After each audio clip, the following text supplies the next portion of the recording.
अमरावतीत अतिवृष्टी आणि कीड रोगाच्या प्रादुर्भावामुळे संत्रा बागेचं मोठं नुकसान, झाडावरील अर्ध्याहून अधिक फळं जमिनीवर. सरकारी अनुदानाची शेतकऱ्यांची मागणी.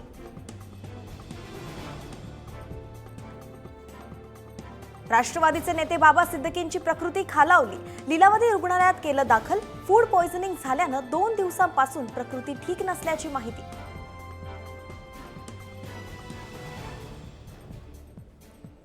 नेपाळमध्ये देवदर्शनासाठी गेलेले 48 भाविक परतले.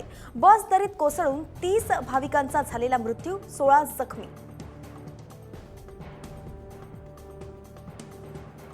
दिल्लीतील शेतकरी आंदोलनादरम्यान अत्याचार आणि हत्येच्या घटना. भाजप खासदार कंगना राणावतच्या वादग्रस्त विधानावरून विरोधकांची या टीकेला झोड.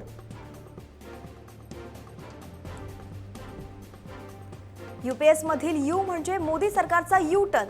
एकीकृत पेन्शन योजनेवरून काँग्रेस राष्ट्रीय अध्यक्ष मल्लिकार्जुन खरगेंची टीका.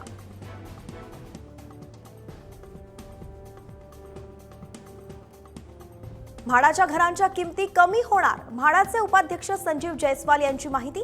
लोकांचा प्रतिसाद कमी होत असल्यानं निर्णय घेतल्याची माहिती.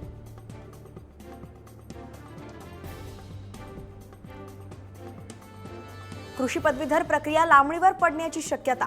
258 जागांच्या मागणीपत्राची एमपीएससी कडून परत पाठवणी.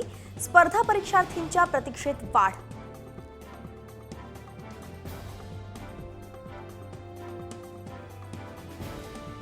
नंदुरबारच्या सुसरी नदीवरील पुलाला तडे. परिसरातील 30 गावातील नागरिकांना पर्यायी मार्गाचा वापर करण्याचं आवाहन.